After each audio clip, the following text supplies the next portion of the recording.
Hey, I'm Taylor from The Pretty Reckless, and you are listening to 101 WRIF. Hey, it's Meltdown here at Hockey Town Cafe, along with Ben Phillips and Taylor Momsen from The Pretty Reckless. Normally, I'm hidden behind a microphone talking to people on the telephone, so this is kind of unusual for me. So. Oh, well, welcome to welcome to our world. The internet. Yeah, thank you. I appreciate that. You know, I have to say that it's 87 degrees outside in Detroit, and that's not even an exaggeration. Aren't you a little warm? Yes. Yeah. You guys brought the heat. We try. Man, a big weekend. Carolina Rebellion a couple weeks ago. You had Northern Invasion as well. Tell us about some of the festival dates you guys have been doing. Rock on the Range coming up this weekend, man. Looking forward to that one for sure. Every year we're on tour.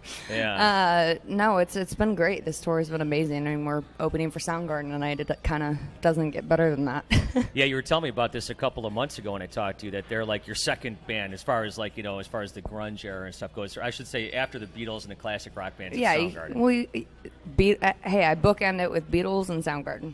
Yeah. Yeah, you know, the new record, I was just listening to it actually on vinyl, and I just love the way it sounds on vinyl. And you told me that it was recorded lower and stuff, to crank it up. Thank you, man. Thank you. Yeah.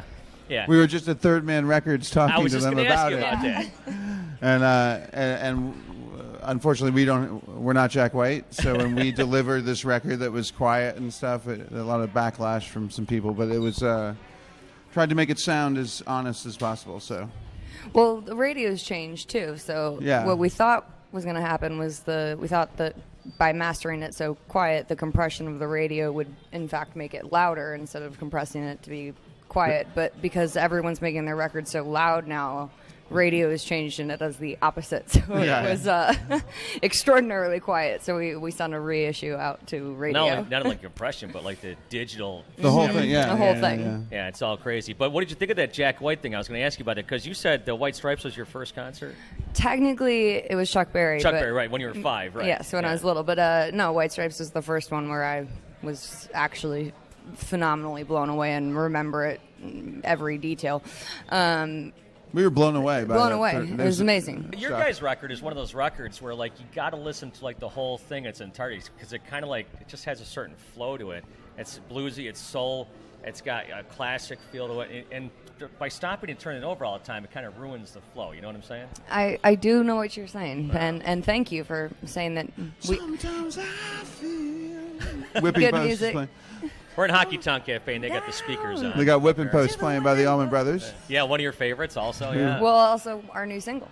Yeah, that's right, yeah. So featuring Warren Haynes, Back to the River. Yeah, Warren Haynes. I was going to ask you, how hard is it to get a guest to play on your record? Did you just call him up and say, hey, we're doing this record, you want to get on it? Or It's a little more complicated. Yeah, a little more complicated, but kind of that simple in one way. Yeah. I mean, you got to find a phone number. That's really the hard part. That's the hard part. And then he has to listen to the song and make sure that the song is worthy of his greatness, and he apparently deemed our song worthy of his greatness. And was he was he in the studio with you guys, or did he email it in or whatever? He was on tour, so he did. Yeah, he did it remotely. Sent it in, and then it took the song to a whole new place. Yeah, really did. I mean, it wouldn't be. I don't even know if that song would be on the record if it wasn't for Warren Haynes. Yeah. So was that song kind of built around his playing, or did you guys do the song and then he sent in his part? We had the song, and we had recorded it in the Southern Rock Tomb, and it was screaming for a slide solo. And offense, Ben.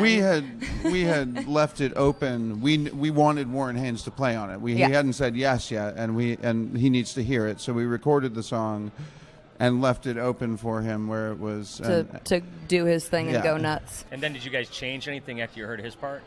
No, we just left it he just played right over. The whole there. song's recorded live with a 10-piece kind of band. We got Tommy Burns from Billy Joel's band playing guitar. Me, Taylor, Kate, our producer. Tommy Burns from Billy Joel's band is playing acoustics all in a row. And then we have a friend of ours, Andy Burton, on keyboards, and the band playing, Mark and Jamie. And so we just laid the whole thing down and just left the solo sections open for Warren. Now, in one of the songs, you guys do a little bit of Lucy in the Skies with Diamonds. I know you're a big Beatles fan, so I don't know if you've ever been asked about this. And if you have, I apologize. But rank the Beatles. Thank you for noticing that, by the way. No one and it's turned around. It's turned around, so it's technically not suable. Oh, okay. All right, I'm sorry. but it is obviously. Sgt. Pepper's was one of the first albums I ever owned. Of course. So, anyways, rank the Beatles 1 to 4. Songs or? No, the Beatles, the actual guys. The actual guys. Yeah. That's a hard question. I mean, I'm a John person, so I'm gonna go John first. Paul. George, Ringo. Yeah, no, John, okay, Paul, there you George, go. Ringo. But no offense to Ringo. Yeah. Well, you guys got Rock on the Range coming up. This is the last night of the Soundgarden tour. So you guys have played. I know you thanked them and the crew and everybody. Tell us about your experience at Soundgarden, and what did you learn about the guys, maybe from Chris Cornell or something that was kind of shocking that people might not know? I don't know if I learned anything shocking. Well, not like in a bad way, but like, does he warm up differently, or is there something that you thought, well, that's we don't want to give away too much of what behind closed doors. Can I say we have the motto, what goes on the road stays on the road, so I don't want to, it's not our place to give away their secrets. But they sound check for a long time, and it's like getting a free concert before the show, which is amazing. But it's a different kind of concert. Their sound check is a whole different kind of thing, and it's almost. It's a lot like us, actually. When we're headlining, it's kind of a similar ethic of soundcheck of taking that and making it a jam, just making it a jam session. It's almost better than the show. Like the soundcheck is fantastic to listen to.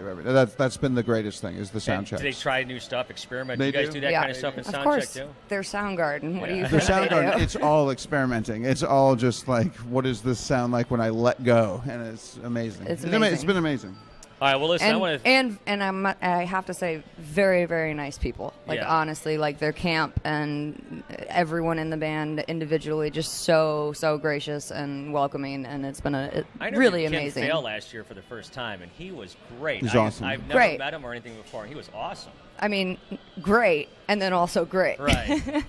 Yeah, I think I told you guys. I can remember playing Outshine for the first time back when it first came out. And I'm like, man, this is like the second coming of like Black Sabbath or something. Yeah. It was amazing. So, well, I got to thank you guys so much for your time. Thanks for coming over to Hockeytown Cafe and hanging out with the RIF. We'll see you guys this weekend at Rock on the Range. No sound check, just media, I suppose, and hop on stage, right? Yeah.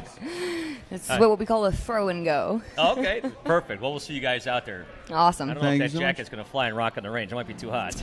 I got a bigger one for stage. So there you go. Taylor and Ben from Pretty Reckless right here, Hockeytown Cafe from 101 The Riff.